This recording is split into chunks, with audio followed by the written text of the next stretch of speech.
যতবার তাদের কান্না ভেজা চোখ দেখছি, ততবার মনে পড়ে যাচ্ছে আমাদের সেই ফিলিস্তিনের নিরীহ নিরপরাধ সেই মুসলিম ভাই বোন বাচ্চাদের কান্নার দৃশ্যগুলো। যতবার তাদের মৃত্যুর খবরগুলো পাচ্ছি, ততবার মনে পড়ছে যে আমাদের সেই নিরীহ মুসলমানরা কিভাবে শহীদ হয়েছে তাদের সহযোগিতা করা সেই ইসরায়েলি রাষ্ট্রের আগ্রাসনের কারণে। আসসালামু আলাইকুম, আশা করি আল্লাহর রহমতে আমরা সবাই অনেক অনেক ভালো আছি। আলহামদুলিল্লাহ, ব্যক্তিগতভাবে আমি একটু বেশি ভালো আছি, কারণ যখন চোখের সামনে একের পর এক দেখে যাচ্ছি প্রকৃতি কিভাবে প্রতিশোধ নিতে পারে, এই দৃশ্যগুলো যত বেশি দেখছি তত বেশি রবের প্রতি ভালোবাসাটা বেড়ে যাচ্ছে। তো ভিডিওর শুরুতে একটি কথা বলে নিতে চাই, আমার ধর্ম ইসলাম একটি কথা শিখায় যে অন্য কারো দুঃখ কিংবা কষ্ট দেখে কখনোই হাসতে নেই কিংবা খুশি হতে নেই।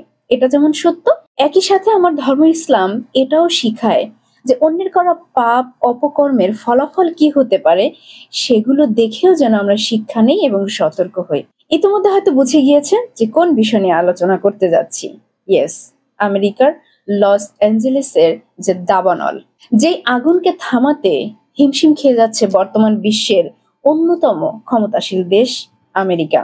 আজকের আলোচনায় বোঝার চেষ্টা করব, এটা কি শুধুমাত্র একটি দাবানল অগ্নিকাণ্ডের ঘটনা, নাকি এটা কোনো প্রকৃতির বিচার, ন্যাচার অফ জাস্টিস, নাকি অসংখ্য মানুষের চোখের পানির প্রতিশোধ। কেন এই আগুনকে থামাতে হিমশিম খাচ্ছে বর্তমান পৃথিবীর এত বড় ক্ষমতাশীল দেশ আমেরিকা, এর থেকে আমরা কি শিক্ষা নিতে পারি চলুন একটু আলোচনা করা যাক। যদিও এই দাবানলকে ঘিরে আবহাওয়াবিদরা নানান রকম বৈজ্ঞানিক কারণ ব্যাখ্যা করেছেন। কেউ একে নাম দিয়েছেন সেন্টা আনা কিংবা ডেভিল উইন্স, অর্থাৎ শয়তানের বাতাস। কেউ দায়ী করেছেন আবহাওয়ার বৈরিতাকে, কেউ দায়ী করেছেন, নানান রকম বৈজ্ঞানিক ব্যাখ্যা বিশ্লেষণ রয়েছে। আমি এই পার্টে যেতে চাই না। আদৌ এটি শয়তানের বাতাস, নাকি কোনো অভিশাপ, নাকি প্রকৃতির প্রতিশোধ, নাকি আবহাওয়ার বৈরিতা, না কি কারণ, এটা একমাত্র মহান আল্লাহ তাআলাই ভালো জানেন। তবে যদি যুক্তির আলোকে কয়েকটি বিষয়কে পাশাপাশি রাখি, তাহলে আমরা হয়তো এখান থেকে অনেক বড় একটি শিক্ষা নিতে পারি। No ceasefire, no compromise, no forgiveness. কোনো যুদ্ধ বিরতি নয়, কোনো ছাড় নয়, কোনো ক্ষমা নয়, এদের সবাইকে একসঙ্গে মেরে ফেলো।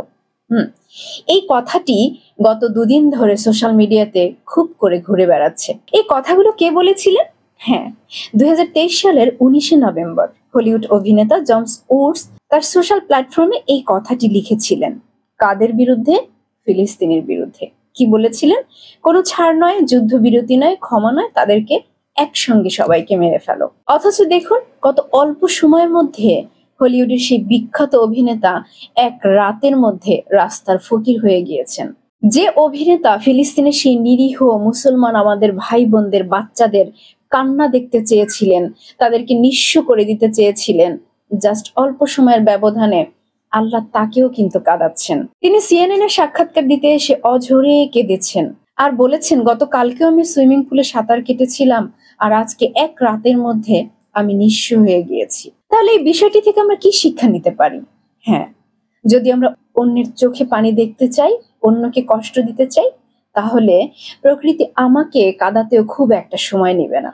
আমরা মুসলিম, আমরা বিশ্বাস করি প্রকৃতি মানেই হচ্ছে আল্লাহর বিচার।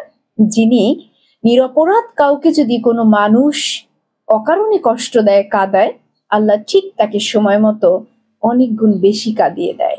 এ তো গেল এক অভিনেতার কথা। এরকম অনেকেই রয়েছে যারা ওই ইহুদি রাষ্ট্র ইসরায়েলকে খুশি করতে গিয়ে তাদের পক্ষ হয়ে নানান রকম কথা বলেছে, নানান রকম কাজ করেছে। তো এবার আসা যাক, যে দেশে আজকে দাবানলে পুড়ে ছাই হয়ে যাচ্ছে, যে দেশে আজকে এত ক্ষমতা থাকা সত্ত্বেও সে দেশের সরকার, সে দেশের মানুষগুলো ওই আগুনকে নেভাতে পারছে না, সেই দেশ আজকে কানাডা, মেক্সিকো থেকে সহযোগিতা নিয়েও তারা এই আগুনকে নিয়ন্ত্রণ করতে পারছে না। সে দেশ বিগত বছরগুলোতে কি কি অবদান রেখেছিল এই আমাদের ফিলিস্তিনের ভাই বোনদের কাঁদানোর জন্য, তাদের ঘর বাড়ি ধ্বংস করার জন্য, তাদের জীবনকে কেড়ে নেওয়ার জন্য, তাদেরকে নিশ্চিহ্ন করে দেওয়ার জন্য। আমরা হয়তো অনেকেই জানি ইতিমধ্যে এই দেশটি আমাদের সেই ফিলিস্তিনি মুসলমান ভাই বোনদের উপরে ধ্বংসযজ্ঞ চালানোর জন্য বিগত এক বছরেই 2200 কোটি মার্কিন ডলার তারা সহযোগিতা করেছিল ওই ইহুদিদের। অথচ আল্লাহর কি নিখুঁত বিচার! দেখুন, তাদের এক রাতেই ক্ষয়ক্ষতির পরিমাণ গিয়ে দাঁড়িয়েছে 5000 কোটি মার্কিন ডলার।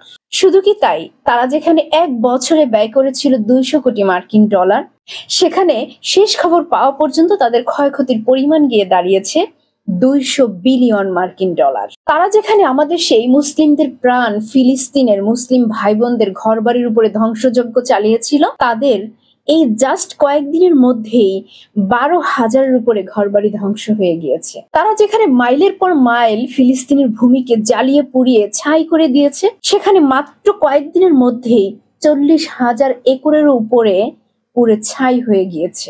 শুধু কি তাই, এই যে সর্বশেষ যিনি ক্ষমতার চেয়ারে বসলেন, তিনি তার নির্বাচনী ইশতিহারে ঘোষণা করেছিলেন তিনি যদি ক্ষমতায় আসতে পারেন তাহলে ফিলিস্তিনের মাটিকে একেবারে ধ্বংসস্তূপে পরিণত করে দিবেন। অথচ দেখুন, তিনি ক্ষমতায় শপথ নেওয়ার পূর্বেই মহান আল্লাহ তাআলা তাদেরকে কিভাবে ধ্বংসস্তূপে পরিণত করে দিল। এটি কিন্তু শুধুমাত্র একটি শহর নয়, বরং তাদের আবহাওয়া অফিস বলছে এটি আরো চলমান হতে পারে আগামী আরো অনেক দিন, এবং তারা নানান রকম সতর্কতা জারি করেছেন। রীতিমতো হিমশিম খেয়ে যাচ্ছেন এই দাবানল নেভাতে। আজকে এত ক্ষমতা থাকা সত্ত্বেও, এত আধুনিক যন্ত্রপাতি থাকা সত্ত্বেও, এত এত এত কিছু থাকা সত্ত্বেও তারা অসহায়ের মতো চোখের সামনে শুধু তাকিয়ে দেখছেন যে কিভাবে পুড়ে ছারখার হয়ে যাচ্ছে, কিভাবে ধনকুবেররা একেবারে নিঃস্ব অসহায় হয়ে যাচ্ছেন। একজন মানুষ হিসেবে আসলে তাদের এই দৃশ্যগুলো দেখে আমার খুশি হওয়ার কথা না, কিন্তু জানেন কি, যতবার তাদের এই পুড়ে যাওয়া, এই ছাই হয়ে যাওয়া, এই নিঃস্ব হয়ে যাওয়া, ছারখার হয়ে যাওয়া, দাবানল থামাতে না পারার দৃশ্যগুলো যত বেশি চোখের সামনে আসছে, তত বেশি মনে পড়ে যাচ্ছে আমাদের সেই ফিলিস্তিনের মাটিকে পুড়িয়ে দেওয়ার দৃশ্য।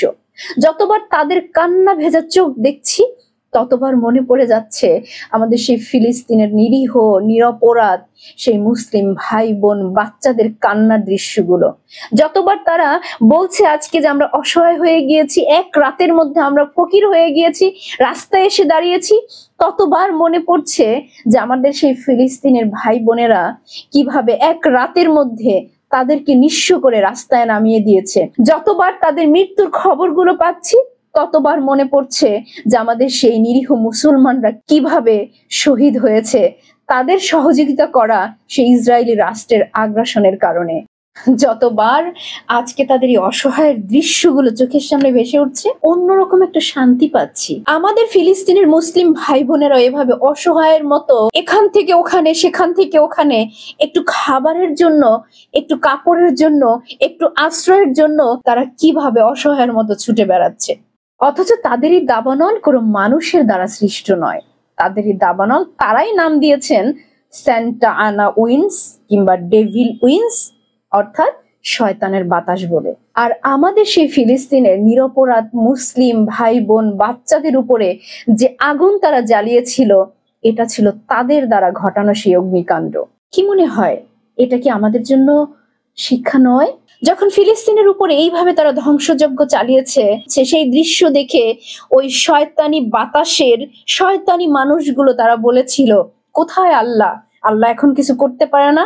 কোথায় মুসলমানের আল্লাহ? আল্লাহর কি দয়া হয় না? আল্লাহ কি এগুলো থামিয়ে দিতে পারে না? আজকে তাদেরকে বলছি, আল্লাহ কোথায়? এবার একটু চোখ মেলে তাকিয়ে দেখুন, আল্লাহর বিচার আছে কি নেই? আল্লাহ কি করে কি করে না? আল্লাহ দেখে কি দেখে না?